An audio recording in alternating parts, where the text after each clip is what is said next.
Hello and welcome to another episode of the S Word Live. My name is Renee Rebar, sales strategist, TEDx speaker, and author. And I am coming to you live today to stop being salesy, but still sell more. How do you do that? Let me know in the comments if you've ever felt, oh geez, I don't want to send that email, or I don't want to send that PM or DM. I don't want them to think that I'm being too salesy, or if I post about it again, geez, they're going to think I'm being super salesy. So if you've ever felt like, oh goodness gracious, I don't want to be salesy, let me know in the comments if you've ever felt like that. So I have clients that tell me that they feel like that all the time. So if you have felt like that, you are definitely not alone.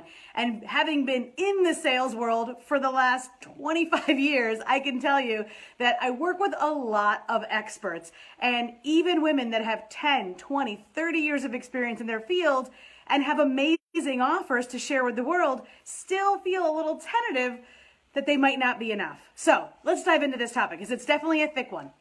So if you've ever felt, oh my goodness, I don't want to be salesy, but you still want to sell more, the idea here is to find that key balance between promotion, giving, and inviting, right? So let me ask you this. Have you ever had that, I know I do, that uncle, I have an Uncle Timmy who, no matter when he calls, it's only when he wants something. He wants to borrow something, he needs us to give him something, right? So we don't want to be. Do you have anybody like that? That's like that uncle or that friend or that person. You don't want to be that person who only sends an email when they're launching a new program. You don't want to be that person that you only see them in their news feed when they're trying to sell you something, right? So do you know anybody like that where you only see emails, posts, or you only get a call from them when they need something from you?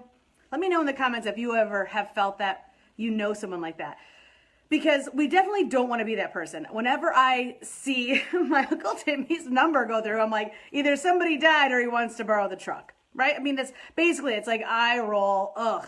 So because most of us have that experience of feeling like that there's someone in our life who is that way, we're very aware that we don't want to be that way. So when it comes to selling for ourselves as coaches, consultants, done-for-you service providers, agency owners, we are acutely aware that there is a fine line between over-asking and not asking enough. The challenge is, where is it? So I want to give you 3 key, very specific milestones to consider when making that decision. And this is something that I talk to my clients about all of the time. So the number one thing is definitely stop being too salesy. In other words, don't only communicate with people that are in your audience, in your group, in your email, social posts, when you want something or when you're selling something.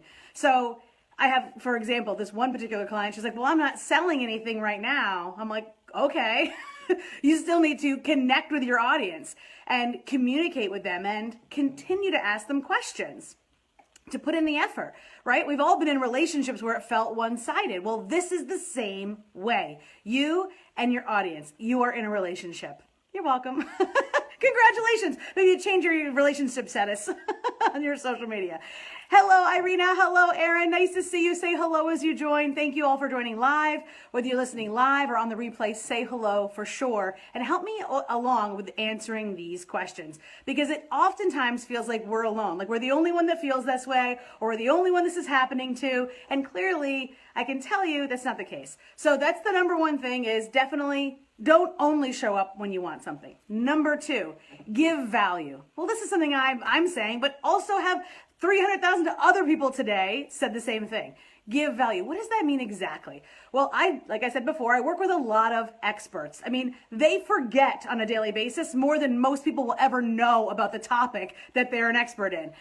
For me, it's sales. For Irina, it's energy coaching. For Aaron, it's Disney World. So those particular people that I work with, for example, they are so elevated with their depth and breadth of knowledge that when I say give value to them, they want to talk for 35 minutes about a one topic, when in reality, the person that's on the other side in their audience, they really only need 3 or 5 minutes of that same topic condensed and bullet pointed out. So, for example, when I work with someone, and even like these S Word Live shows, I am giving lots of value. I'm giving you scenarios. I'm giving you questions to ask yourself. I'm giving you frameworks, perspectives to consider. That's all important to begin the thought process to make the decisions so that you can stop being salesy and sell more at the same time. So this is giving value. This is my way. The S Word Live show is and when I work with clients, I call it anchor content. And that's something that I created and coined when I was figuring out how to teach women how to give value. What does it actually mean? So for me, I spend up to 10 minutes a week giving fresh, live conversations, specific scenarios about one topic that I keep hearing over and over again from that week of working with my clients one-on-one in my mastermind and in my programs. So that is what I'm doing. So what does that look like for you? It oftentimes is you framing a specific scenario, having an analogy, having a question that you have seen come up often that week with your own clients and work, and then posing it to your audience saying, here's a scenario. What would you do? Have you ever felt this way? Here are some questions that I went through with my clients this week to help them come to the same conclusion. So in this case, with giving value, it's oftentimes what you know. It's, hey, if you had this scenario, have you considered this?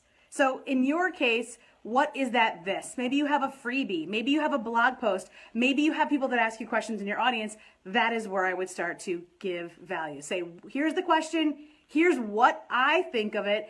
Here's why I think it's so important. And here is what you should do next to be able to continue the conversation with me. And so that is what we call a call to action. And that's always at the end of our blog posts, our podcasts, and our live streams. So that all being said, that is number 2, give value. Now, number 3, this is the one that everybody starts quaking in their boots about, and that is invite. Invite. Eventually, you do have things to sell. Like my one client says, I'm not selling anything right now.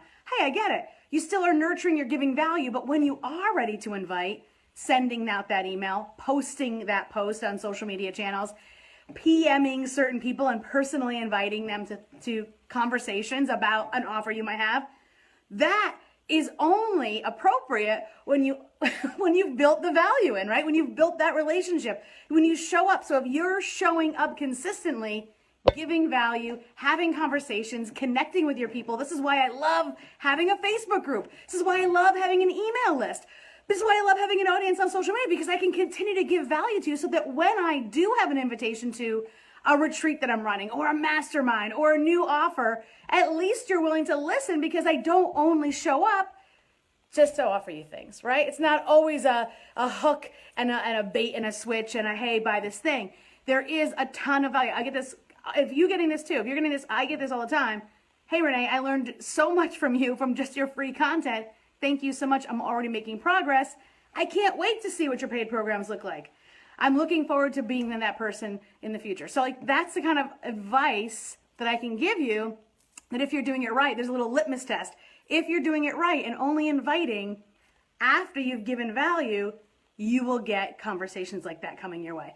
So hello, Anna. Hello, Irina. Hello, Linda. Nice to see you. Thank you again for joining me live. Say hello in the comments. And as you follow along with these 3 key components to stop being salesy and still sell more, let me know in the comments what questions come up for you.